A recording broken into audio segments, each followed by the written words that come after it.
Good morning. This is Claudia Philos with the Center for Hellenic Studies, and we're very pleased today to be joined by Professor Gregory Nagy. I think you all know him because you're a part of the Heroes X project. And so we're not going to spend time on introductions.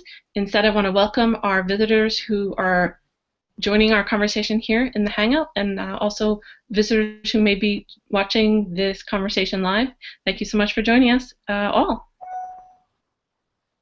Great, Greg. So, we're so excited to have you talk to us today to take us from Homer to Virgil. And I know that you're going to be, as our conversation develops, you may be sharing some links. So you'll be on your computer, sort of pulling out whatever content seems relevant. So that will be super helpful and exciting. Can you just help us begin to make a transition from reading Homer to reading Virgil? Because I think, we spend so much time in our community thinking about oral traditions, an oral song culture, and here we are really engaging in a tradition that is so connected, and yet maybe there's some things that we need to think about in terms of that transition to Virgil. Yes, and I don't want to make a stark contrast between the oral poetry ascribed to somebody called Homer and then written poetry ascribed to somebody like Virgil. I think that's not very helpful.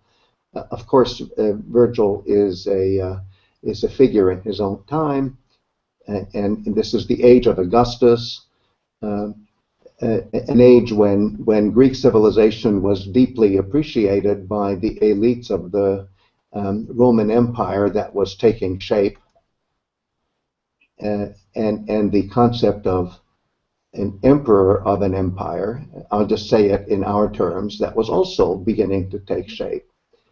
So sure, we have to accept that there are all sorts of different historical circumstances. But what I want to emphasize is that the poet Virgil, about whom we wish we knew more, we don't know that much about him.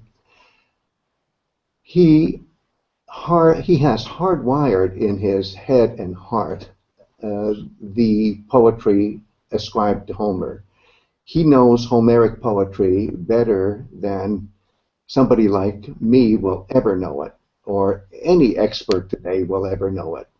Right. He was deeply educated in Greek song culture, Homer in particular, and if we had nothing but Virgil and we had no Homer, we would still get a very good idea of what the Homeric tradition is just through the channeling of Virgil. So that's how much I respect Virgil as a poet. There are political problems here. Do I really respect the Roman Empire that was being shaped in the days of Virgil? Not necessarily. And do I condone all the things that the Roman Empire is responsible for in the history of the world? Again, I step back. That said, however, the fact remains that this particular poet is a very sensitive and thinking channeler of Homeric poetry. And I can get as much pleasure contemplating his contemplation of Homer as I get from reading Homeric poetry itself. That's how enthusiastic I am about learning from Virgil. Right. So as readers of, let's say, the Homeric tradition, we can learn so much about how to read Homer by reading Virgil, right? So if anyone's hesitating about that transition, or maybe it's something that is not going to apply to their reading, it's very, very relevant. Oh yes, and of course it doesn't. Of course, it doesn't start with Virgil. Already in a very early period of Roman history, the Roman elites were trying to get connected to the tradition about the Trojan War, and specifically the tradition about Aeneid. And you ask yourself, why?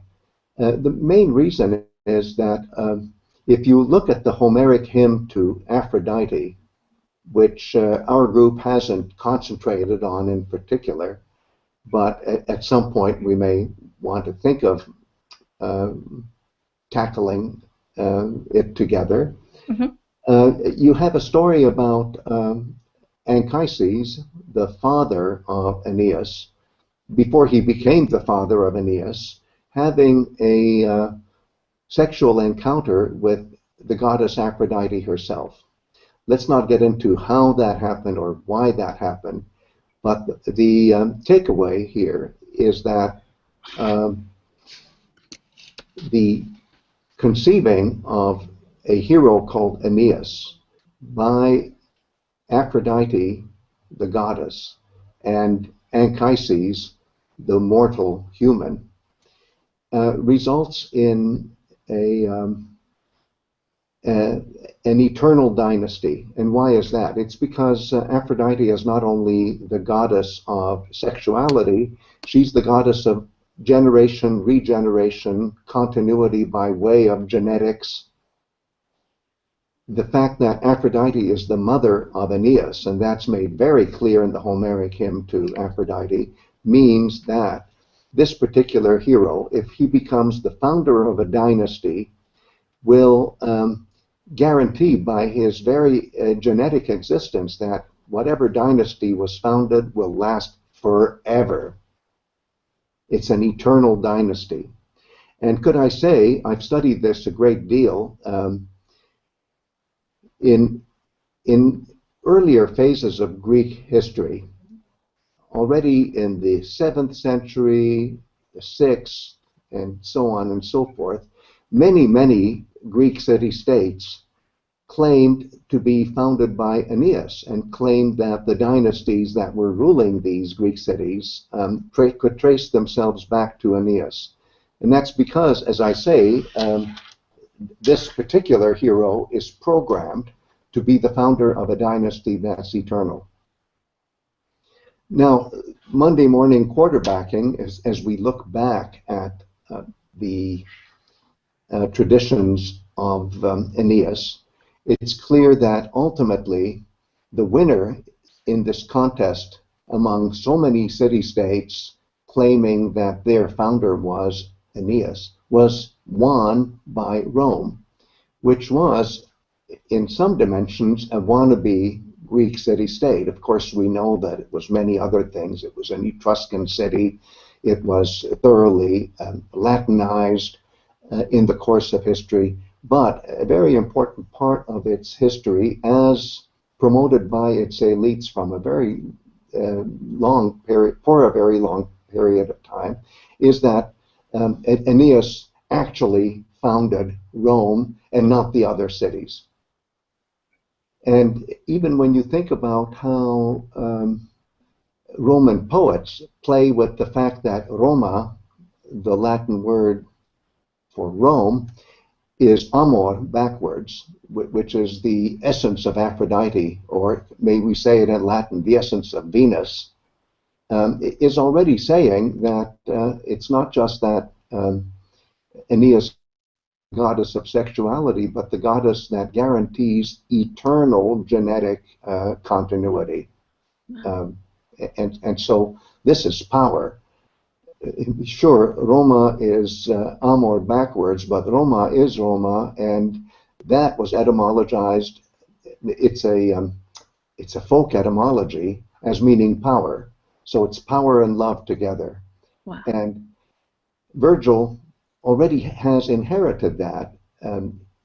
This kind of ideology, you might almost call it propaganda, has been going on for centuries and centuries. And then he puts together this amazing epic where Roman ideology comes through loud and clear, but Homeric poetry comes through loud and clear, and that's why I love it, of course. Right, and it's not just that it's he's building it upon Homeric poetry, or that the Roman Empire is being viewed in this way. I love this one quote from chapter 1 of Homer the Classic. I hope it's okay if I quote this for you, Greg. Please. And so this is from chapter 1, section 178, and I'm just going to pick it up a few words in it. It says that you're going to argue that that is Virgil, views the sorrows of the Trojan War as a foundation for comprehending the genesis of the Roman Empire. So it's not just that it's founded on Troy, it's founded on the sorrows of that Yes. conflict. It's founded on the sorrows of Homer. And could I add, dear Claudia, and we were talking about this, you and I, earlier, that this very, very um, undercurrent in, or may I say it another way, in Roman imperial poetry, can also be found in the heyday of the Athenian Empire, which in many ways resembles the Roman Empire. And of course, here we have a very narrow time frame. It's basically the 5th century. After the 5th century, the Athenian Empire goes out of business. But while the Athenian Empire is alive and well and strong, think of the fact that the north side of the Parthenon, this masterpiece of classical art, the north side of the Parthenon contains metopes that depict the sorrows of the Trojan War, and the Athenians identified with Aeneas in a very similar way to the self-identification of the Roman Empire with Aeneas. So it doesn't start with Virgil. Even that aspect of the Aeneas tradition, and I mean the sorrows of the Trojan War, and the correlation of the sorrows of what the Trojans underwent at the hands of the Achaeans. Those sorrows are just as much a part of the self-presentation of Athens as they are for the self-presentation of the Roman Empire. Right. And those kind of sorrows are embedded within the text of Virgil as we have it in so many ways, right? I mean, if we think about all of Book 2, which really tells the story of the fall of Troy from the perspective of Aeneas. And there are other beautiful moments that I think you're going to help us look at, right, in which the epic has a chance to visualize itself, right, and to visualize even the Homeric tradition. Yes, absolutely. And maybe about 15 minutes from now, we'll have a chance to look at the shield of Aeneas, not the shield of Achilles, which we know and love from Iliad 18, but the shield of Aeneas in the Aeneid. But before we do that, maybe we could look at that moment when Aeneas, visiting the temple of Juno, aka Hera, in Carthage, stops and looks up and sees the sculptures, the relief sculptures that adorn this temple. And I mentioned a minute ago the relief sculptures on the north face of the Parthenon that showed the sorrows of the Trojan War. Well, here too, when Aeneas looks up at the relief sculptures of the temple of Juno, he sees the sorrows of the Trojan War, except that he's a key player in those sorrows, and he actually sees himself being represented at the fall of Troy, and he sees old King Priam in the old man's sorrow over the death of his son Hector. He sees characters that we don't quite recognize in the Iliad, and that has to do with the fact that Virgil's Homer is a bigger Homer than the Homer that has come down to us. I'll save that point for later when it comes to elaboration. But I'm saying that this is already an imperial vision that is modeled on the imperial vision that Athens itself presents about the Trojan War. And Claudia, I so agree with you, it has to do with the sorrows. Right. Well, I mean, that's really coming from your research. That way I'm responding. So I'm wondering now if this would be a good time to take some questions. Yeah, I'd love to hear questions. Great. Does anyone have a question so far? And give me a second to try and move the camera to you while you speak. We're having a little bit of trouble switching the camera from person to person, so might take a second. Anyone have a question? You can raise your hand if you have a question or a comment at this point. Oh, okay, Jack. So Jack, 1 second, okay? I'm going to try and switch the focus to you. Unfortunately, it appears to me that it's just not switching today. So we're going to do our best, Jack, to solve this technical problem. There we go. I think it's showing you now. Okay. Well, if I may, hi, Greg. Hi, everyone. Wow, what a fantastic introduction. Whether you know the Iliad and Homer, the Aeneid and Homer well, or whether you're just first being introduced to it, I don't think I've ever heard a better introduction to the Aeneid and where it stands in history. Well, thank you. As an overview. Well, that's just magnificent. So where do you start when, other than to say, I'm excited to hear what you say about the Venus and the shield of Aeneas, and how to read that independently and intertextually with Thetis and the shield of Achilles in the Iliad.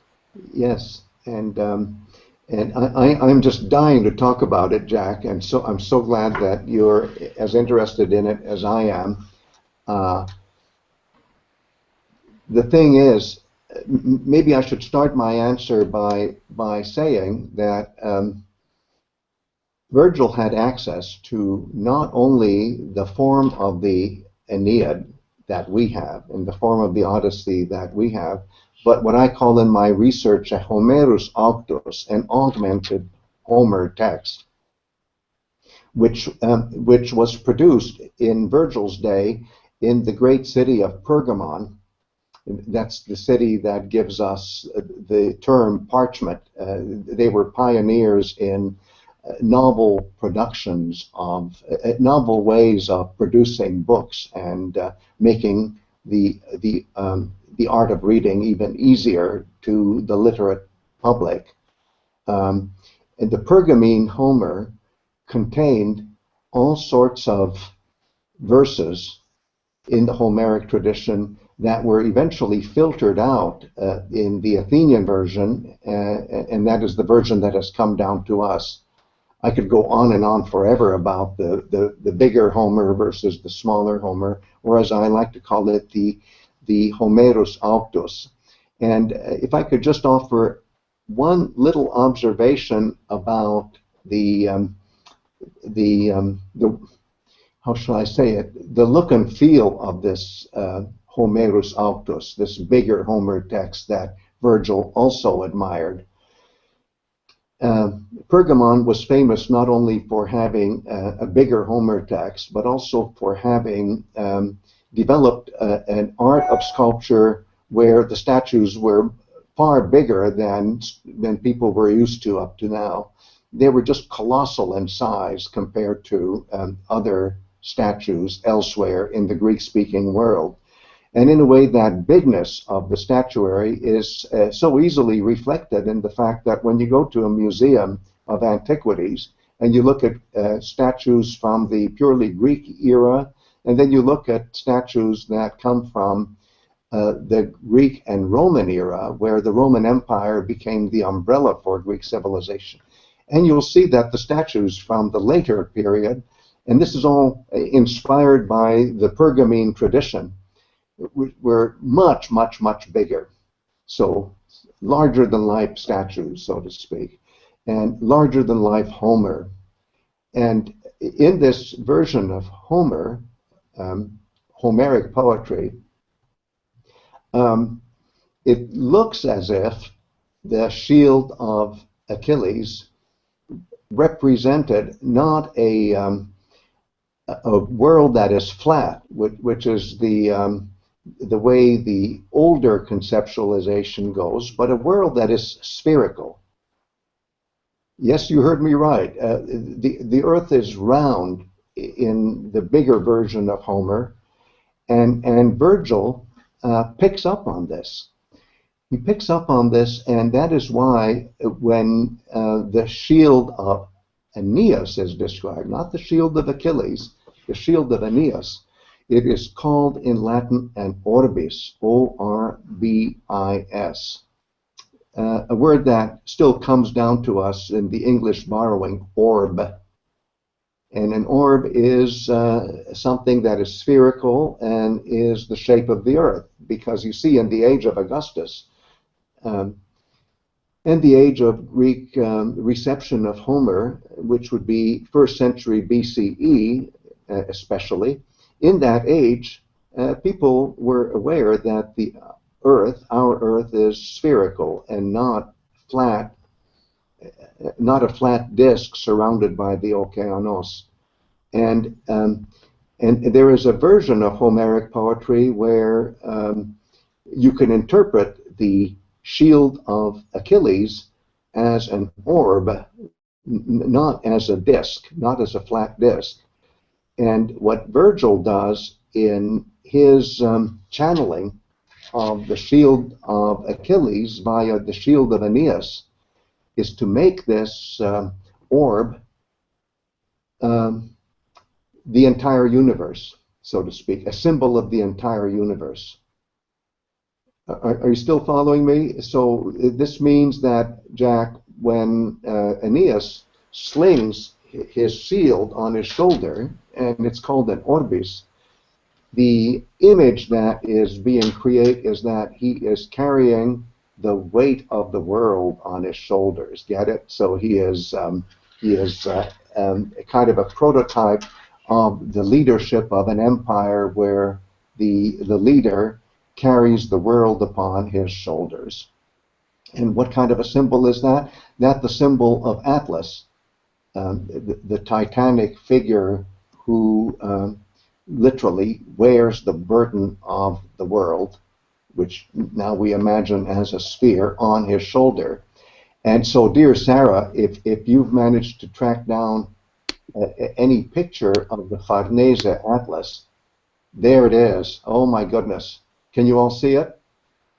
Yeah, that's There amazing. it is.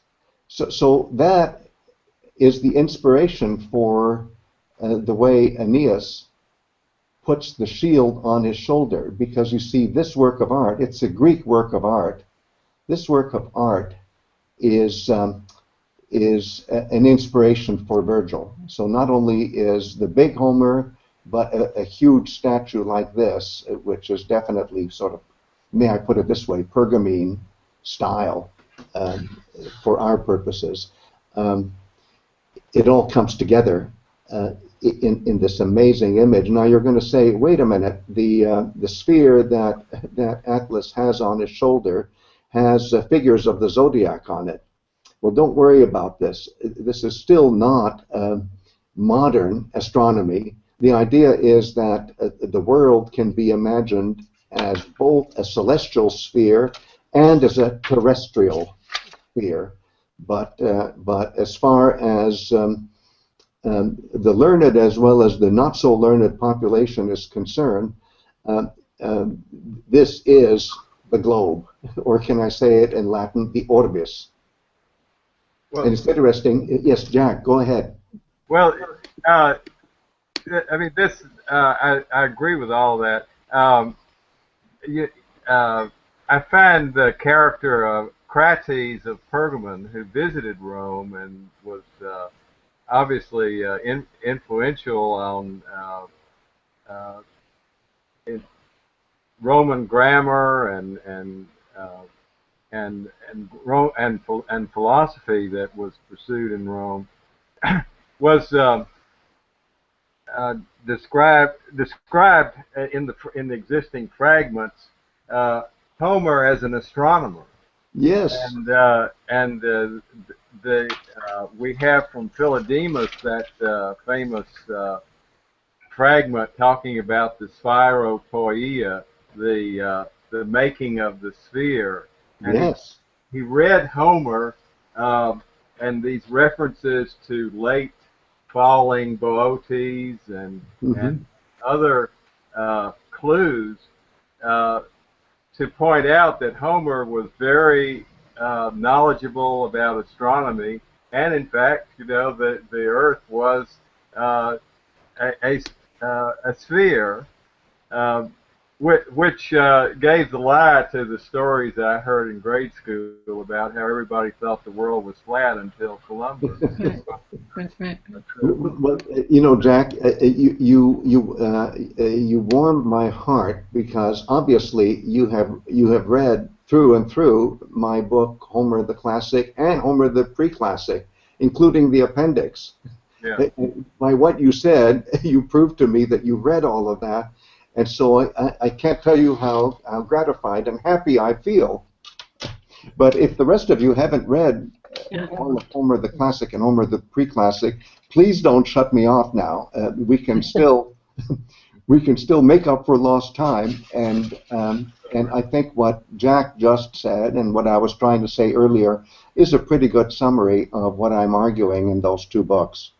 Yeah, and just to make clear, if anyone would like to read those texts or any of the things we're discussing, so many of these beautiful books and articles that you've written are available for free on the CHS website. The entire text, people can read them all there. But both of those, both Homer the Classic and Homer the Pre-Classic, are there for you, free, and it'll take a while to go through them, but you don't have to go through them. You can shop around, and I even have, for example, I have line drawings of the Farnese Atlas and all sorts of other things. I was inspired by Jack to reverse the order of what I was going to present, and I think we've done a pretty good job of talking about the shield of Achilles as a Homeric view of the world of Achilles, and then fast forwarding in time, the shield of Aeneas as a an early Roman imperial view of the universe, and here you see ideology and poetry coming together. There's a very creative British classicist called Philip Hardy, Hardie, who wrote a book that has influenced me a great deal called Cosmos, Cosmos, and Imperium. So Cosmos and, well, Imperium, that force that leads to imperial power. Beautiful. So now, Madam Chairman, Claudia, do you think we can take a look, maybe a little bit, at Aeneid 1 and those relief sculptures that Aeneas sees when he looks up at the temple of Juno and sees the metopes, presumably, which correspond, I think, very closely to the metopes that in the age of Pericles were actually sculpted into the north face of the Parthenon. Beautiful. Okay, so I just want to clarify, so you'd like to look at those passages, Greg? Yeah, and what I'd like is, if Sarah is with me, this is in Homer the Classic, chapter 1, paragraph 178 and following. Perfect. And you know what? That's kind of where we had picked up our quote from, so that's perfect. As Sarah is pulling that up, oh, and she already has, so. My goodness, amazing, wow. Sarah. Yeah. Sarah, you're amazing. Yeah, I know. What were you going to say, Claudia? So that's beautiful. So I think everyone can see what Sarah is projecting. She's just adjusting the size, and I do see the heading there. Lacrimae rerum. Yes. Right. And what we will do, I think, would it be cheating if we look at my translation, which is right below the Latin? No, I think that's exactly where we would like to go. Okay, let's go. Let's do it. So it starts with there was a grove in the middle of the city. Yeah. And I'm wondering if one of you, there's so many of you, I know so many of you already, and you have beautiful reading voices. Could somebody volunteer to start reading? And then what I propose, if you don't mind, is to stop you from at various places and do a riff, and then we Yeah, yeah. continue. This is ideal. Great. Can But, someone but, read first? but before we start, and as people are contemplating about shall I volunteer, shall I not volunteer, Claudia, if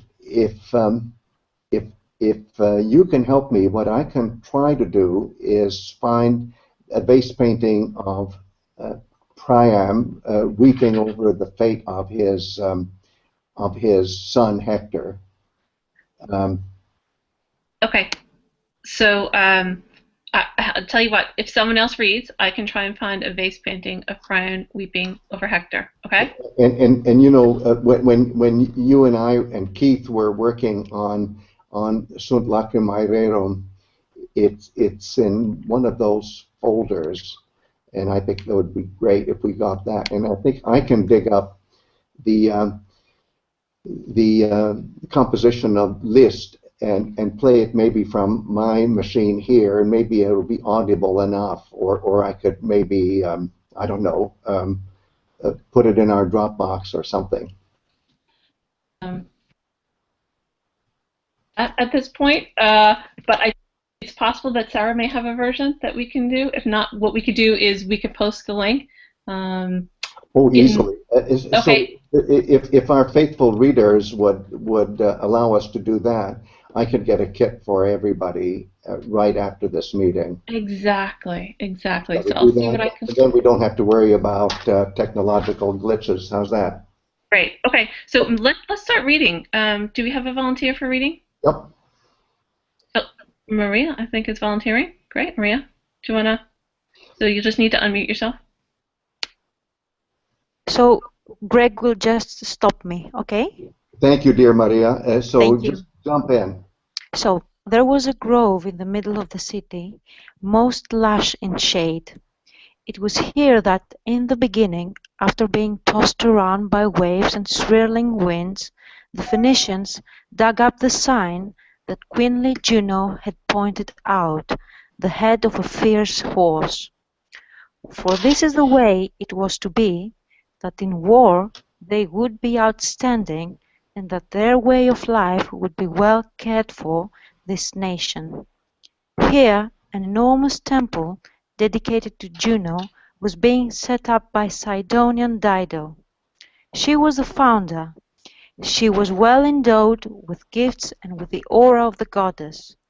Made of bronze was its threshold, looming over the steps that led up to it. Made of bronze were its lintel beams, and its hinges creaked on doors made of bronze. It was in this grove that, for the first time, something totally new presented itself to him, and it released him from his fear, smoothing it And the hymn, away. of course, I'm sorry, dear Maria, and the hymn is, of course, Aeneas. Yes. And so he's going to experience a release from fear. Please go on. Sorry for the interruption. It was here for the first time that Aeneas dared to hope for salvation, and in this act of daring have more confidence that his adverse situation would get better.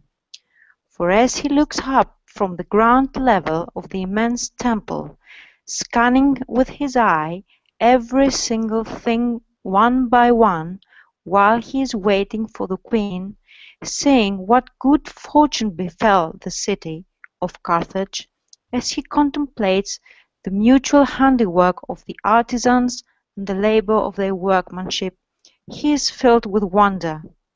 He sees in due order the battles of Troy, the wars that have become public knowledge by way of a fame that by now extends throughout the entire orb of the world.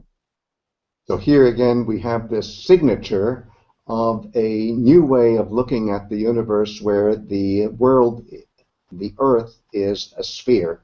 Isn't that beautiful? And it is this scientific breakthrough which supposedly is guaranteed by the big text of Homer, the Pergamene text of Homer, which Jack described so well. It is this context that makes it possible to see the universe and poetry, Homeric poetry, in a different way, in a new way. You're doing great, Maria. Please go on.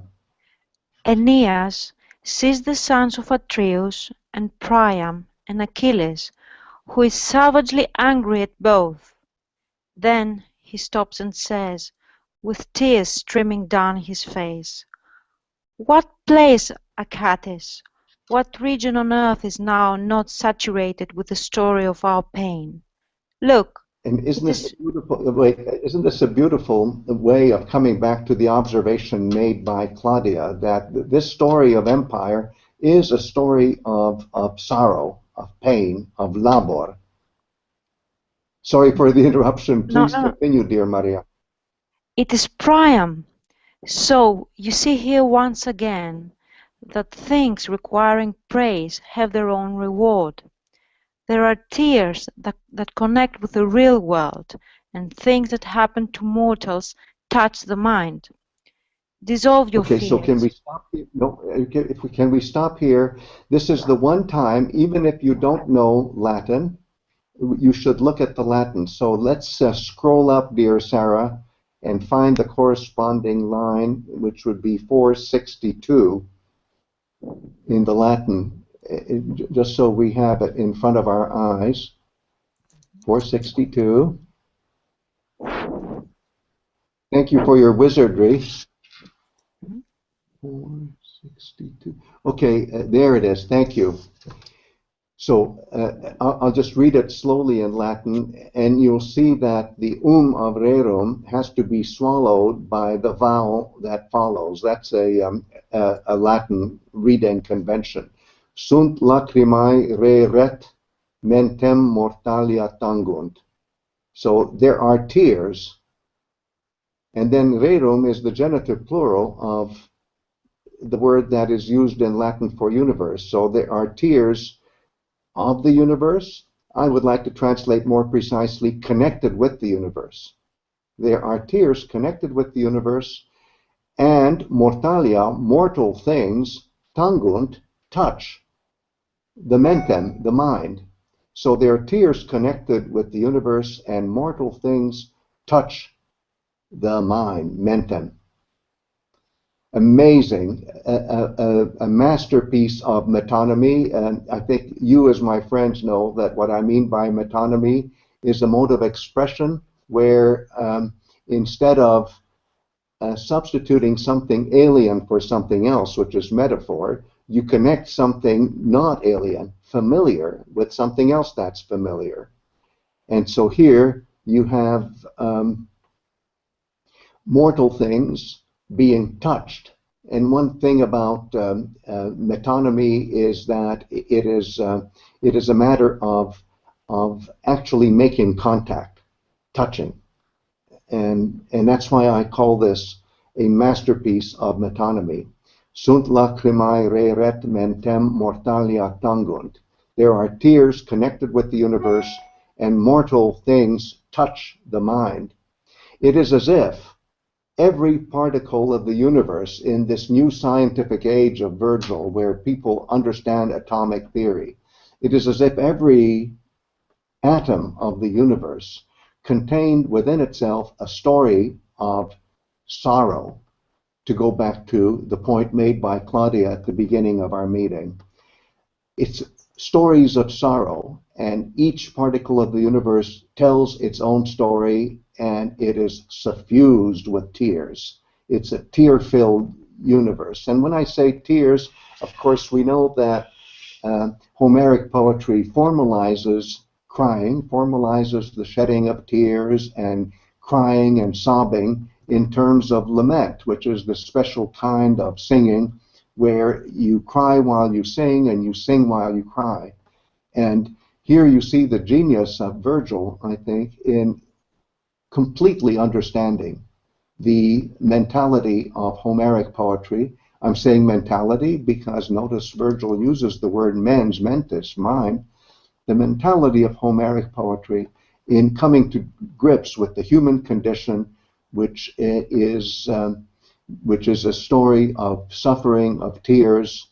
The empire that Rome was built on is an empire that is achieved by way of a lot of labor, a lot of suffering, and that suffering involves tears, tears by the innocent, and then Romans being Romans, tears elicited from even those who benefit from the suffering of others. But let's not go there. I just want to insist on the sensitivity of a great poet in understanding what Homeric poetry is all about, but understanding it through the poetics of not just Homeric poetry as we know it, but amplified Homeric poetry as mediated in Virgil's time, especially in the city of Pergamon. I'm sorry for that lengthy interruption, dear Maria. Any No, it's so comments beautiful. before Maria continues the reading? Does anyone have a comment or question? Oh, I just wanted to be sure that we weren't going to miss the silver lining. At the end of the passage, we're getting there. We're gonna finish up. Don't worry, Jack. So you know what? Let's make sure we finish. Let's make sure we finish before we make further contents. So, my dear Maria, let's go back to the English. Let's go back to the place where I made us, shall we say, rewind and look at the Latin. And now we can go back to the English and continue with the translation, please. So do you see where we are, Maria? Towards the top of the page? Where we are, Mariamu? It's dissolve your fears. Dissolve your blah, fears. Blah, blah. This fame will bring for you, too, salvation of some kind. So he speaks, feasting his mind on the insubstantial picture, and he groans over and over, flooding his face with a vast stream of tears. For he saw how, as they fought round the walls of Pergamon, the Greeks were on the run in one zone, with the Trojan youth closing in on them, while in another zone. I'm sorry to interrupt again, but you notice that Virgil is referring to Troy as Pergamon, because this amazing place where, as Jack told us, the Homer scholar and scientist and astronomer Crates of Malos, who was the head librarian at Pergamon, it is this place where the bigger text of Homer evolved. It's in this place where the convention of having larger-than-life statues also evolved, or at least it was one of the main places where it evolved. So I love the way Virgil, instead of saying Troy, says Pergamon, because Pergamon in Virgil's time was the biggest city near Troy.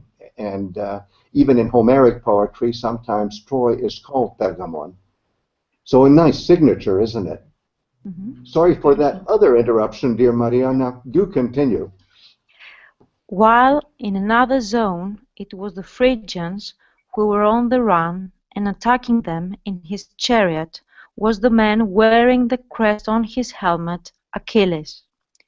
Not far away, the tents of Rhesus, with canvas as white as snow, he recognizes, as tears continue to stream down his face. These tents, betrayed during the first hour of sleep, did the son of Tydeus destroy, stained with the gore of all those he slaughtered, and he drove the fiery war horses of Rhesus away from Troy and into the camp of the Achaeans before they could taste Trojan fodder or drink of the waters of the river Xanthos. So here we have basically Iliad Rhapsody 10. And Virgil is showing that he knows every corner of the Homeric tradition, even those parts which are not considered central in his own time. Sorry, Maria, for yet another interruption. Please No, no, continue. no. Elsewhere, Troilus, with his armor thrown away as he was fleeing, ill-starred boy and ill-matched in conflict with Achilles, is carried along by his horses and fallen backward, clings to the empty chariot, still holding on to the reins. His neck and hair are dragged over the ground, and the dust is inscribed by his inverted spear. Meanwhile, to the temple of a not impartial Pallas Athena were proceeding the Trojan women with streaming tresses, and they were carrying the peplos in the mode of suppliants, sadly, and beating their breasts with the flat of the hand. With averted face the goddess kept her eyes fixed on the ground. 3 times had Achilles dragged Hector around the walls of Troy, and he was now selling the lifeless body for gold. And then it was that from the depths of his heart, he, Aeneas, heaved an enormously heavy groan as the spoils of war, as the chariot, as the body of his friend, yes, his body, met his gaze, and so too the sight of an unarmed Priam supplicating with outstretched hands. Himself too, all mixed into the thick of battle with the Achaean princes, Aeneas recognized, and the battle line of Eos, the dawn goddess, featuring the armor of shining black Memnon. Leading the crescent-shielded battle lines of the Amazons is Penthesilea, in all her martial fury, glowing in the heat of battle, and surrounded by her thousands of fellow she-warriors, wearing a golden cincture that binds her exposed breast. She-warrior that she is, and she dares to compete against men, this virgin. What an amazing extravaganza of famous epic moments, not just from the Iliad, as in the case of the Trojan women presenting the peplos, or in the case of Achilles killing Hector and then dragging Hector's body behind his chariot, but so many other scenes that we actually do not find in our Iliad. But if we considered the Homeric tradition, the larger Homeric tradition as Virgil himself knew it in the 1st century BCE, would be definitely there and would show that this man has internalized, I use the expression hardwired in his head and heart, all of epic tradition, not just the Homeric tradition of the Iliad and the Odyssey as we know it, which is a tradition that was transmitted primarily through Athens, but also these other traditions, including the great Asia Minor tradition, as transmitted by the Homeric scholar, scientist, astronomer Crates of Malos, who was head librarian of Pergamon. An amazing, I think, demonstration of how Roman imperial poetry really does channel Homeric poetry. Again, we may be uncomfortable about the purposes to which this is used ultimately, since we may not admire the Roman Empire, but I do admire the artistry and the learnedness of this amazing spokesperson, Virgil. In the same chapter 1 of Homer the Classic that we read this extract from, I make a comment about an anecdote that's transmitted in the so-called Dialogus attributed to Tacitus. In this anecdote, we see a moment where the poetry of Virgil is actually acted out in theater, and there is a huge audience hearing the poetry of Virgil being recited theatrically in a theater. And then in the middle of this recitation, according to the anecdote, somebody in the audience spots Virgil sitting there among the audience, says, "Look, there's Virgil." And then everybody, to a man, stands up and applauds Virgil as if he were the emperor of the Roman Empire himself, as if he were Augustus. That is what the anecdote says. And I think that says something about the prestige of this poetry, where the let's put it this way, the songs about sorrow are preoccupying the minds and hearts of men and women much more than the power that this story about sorrows is also telling about. So beautiful, Greg. You know, I am looking at the clock. We have about 8 minutes until we're due to close. I'm wondering if you have time. Can we take a few questions from our Q&A from the wider audience? Okay, great. So I see one that makes a connection to an open house that we had just, I guess, a few weeks ago with Holly. Yes. So this questioner, Thomas Layton, is asking, and I'm going to select the question so that everyone can see it. There are influences from the Shahnameh of Ferdowsi to Homer. Then what are the influences from the Shahnameh to Virgil, if there are? Are the Romans, in essence, trying to justify their empire from not only the Trojan Empire, but from the Median or Achaemenid empires? Well, as Claudia knows, and maybe some of you other friends know, I'm a big admirer of Olga Davidson. I'm also married to her, which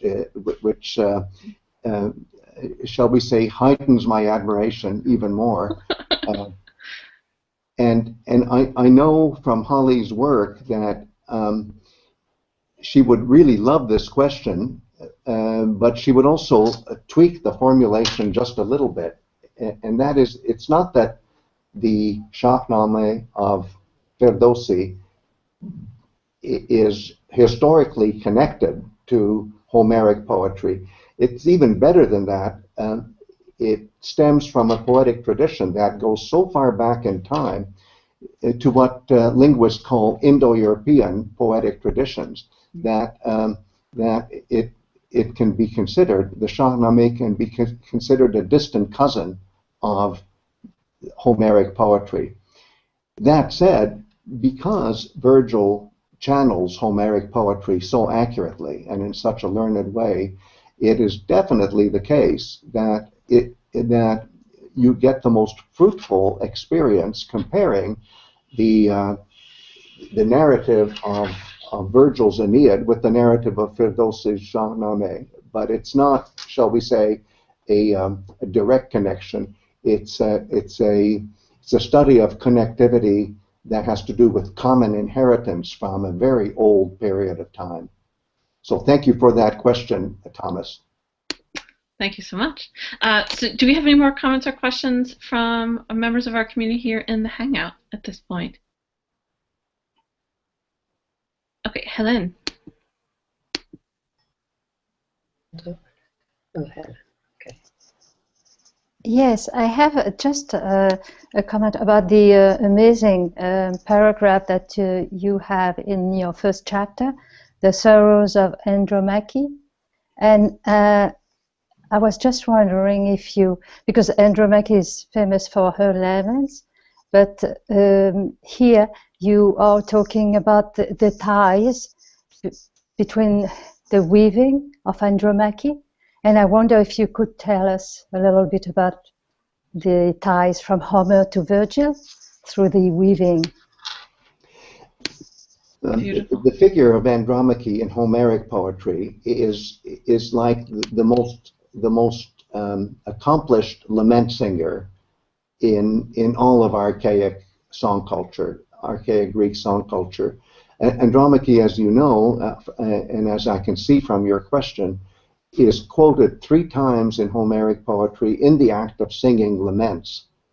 And these laments are not impressionistic mementos of what a lament would be. They're morphologically accurate reenactments of what really goes on in real life laments, where a woman is singing while she's crying and crying while she's singing. Virgil picks up on this amazing diva of lament, Andromache, especially in Aeneid 2, where Aeneas actually visits Andromache, and Andromache laments one more time the death of her husband Hector and of her child by Hector, Astyanax. And it's one of the most moving parts of the Virgilian Aeneid, unfortunately seldom read by students of Latin who are often skipping Book 2 of the Aeneid. But if you have a chance to read it, please do. It's an amazing sequence. And while I have you asking this beautiful question, could I say something that is not directly Virgilian, but is definitely Roman?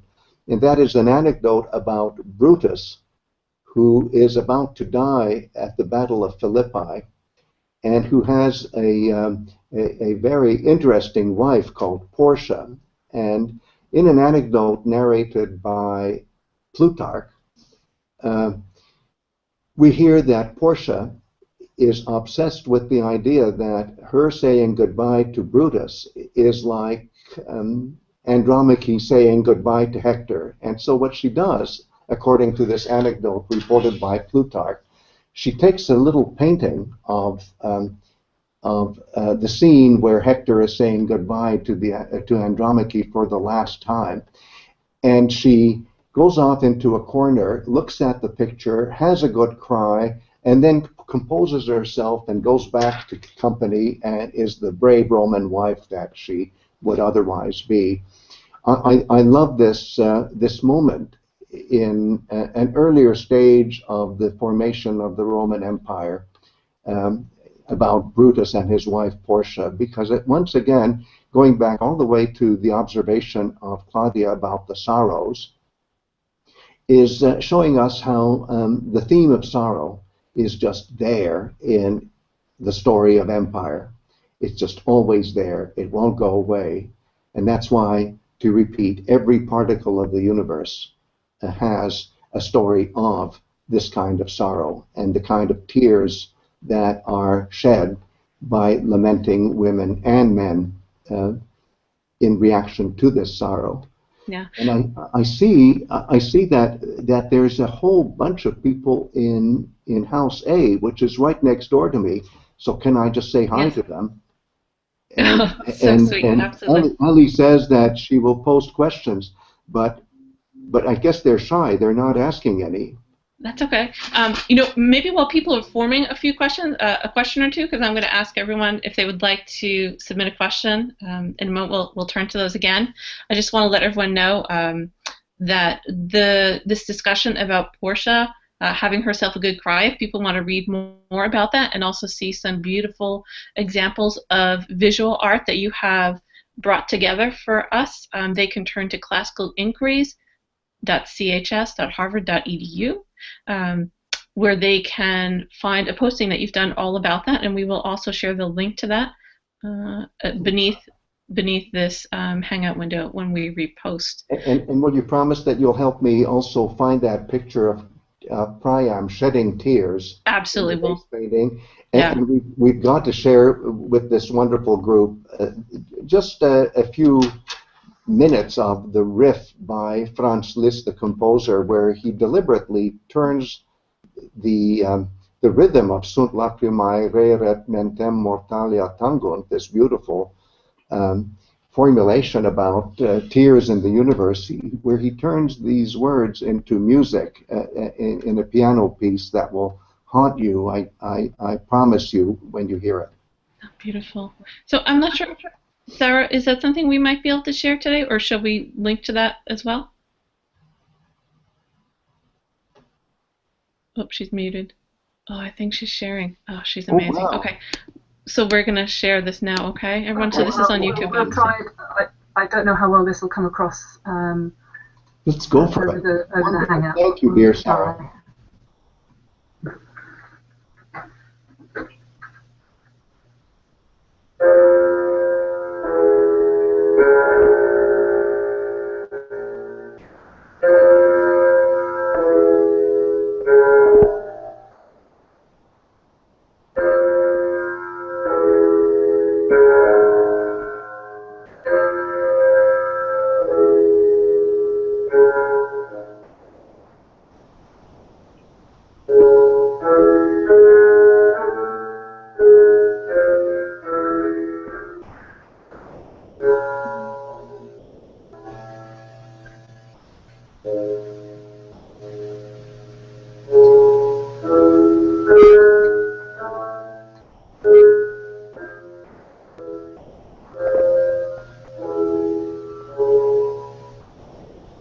That's beautiful. I think we get a sense of it. It's not quite coming through, but I think, Greg, just in the past when we've talked about this, you've pointed out to us that the rhythm there is really echoing Virgil, right? Yes. Yes. Can you tell us a bit about that? Can you help us understand that? Well, this is so wonderful about Roman poetics, Latin poetics, is that it's a language that is a very sensitive conveyor of rhythmical patterns. And so whatever a speech pattern will convey to us, may I say it this way, the music of Latin poetry conveys it, and it's only one step further, and that's the step that Liszt is taking, to add melody to it as well, and to take out the words. And that's what you have in what we just heard. And there are, I think, more than one YouTube renditions of this, but I think Sarah found a particularly moving one. And I'm glad that we could see the performer performing it to an audience, which makes it, I think, even more immediate. So Sarah is our culture hero. I don't like to use the word hero all by itself in modern context, because that can be scary, but I want to compliment Sarah in whatever way I can for her superhuman ability to bring this beautiful music to us. Thank you, Sarah.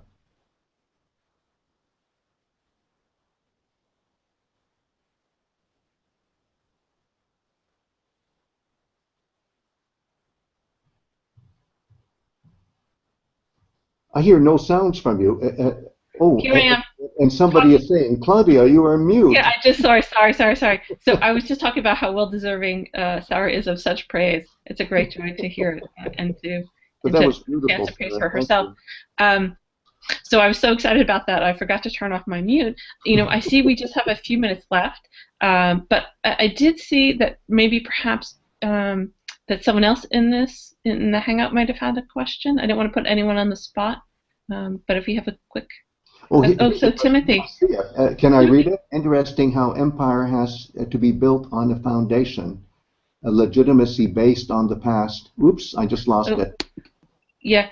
Timothy, can you unmute? You're welcome to... hi, everyone. I hope I'm clear. I was just making a comment. I thought it was fascinating how things change but don't change, how the Romans built off these wonderful stories and these wonderful characters. And then when we look into more recent history, we did the same thing. We appropriated the Roman Empire and to give, I guess, gravitas and history and legitimacy to the things that we want to do. So even our court buildings and some of our names, like I understand Tsar comes from Caesar. I think it's just fascinating. Yes, and I share your fascination, Tim, and I'm so glad you mentioned that. One of my favorite examples for me living in Washington every week for half of the week is the bronze doors of the Supreme Court, where on the lower left panel we see a representation of the litigation scene as we read it in the Shield of Achilles. Just amazing. and appropriation happens all the time, for good or bad. How true. Yes. But we'll take the beauty, won't we? Definitely. We'll take the beauty. Yes. Exactly. We're going to hold on to it. And that's one of the things I love about having the chance to have these conversations with you, Greg, and with other members of our community, because it is such a beautiful, oftentimes diversion or a beautiful immersion in something in the middle of our days. I know many of us are joining us in the middle of a busy day or in the middle of a busy afternoon, because we have people joining us all around the world. So I am aware that we are over.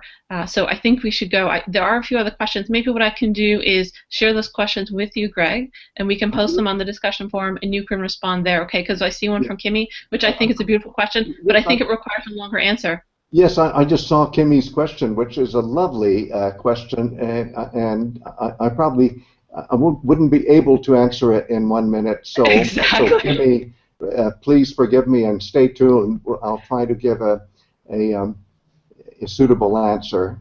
Yeah. And the other thought I was thinking, oh, please. No. I was going to say maybe we can even talk about that in our next office hour video. It's such a beautiful, larger question. I would love to. And Claudia, you and I will share that base painting of Priam's Tears, okay? Yes, absolutely. Oh, I can hardly wait to share it. Okay. Thank you so much, Thank Greg. you all. Thank you so much to all our community members. With me. Thank you very much. Thank you. Take great care, everyone. Bye.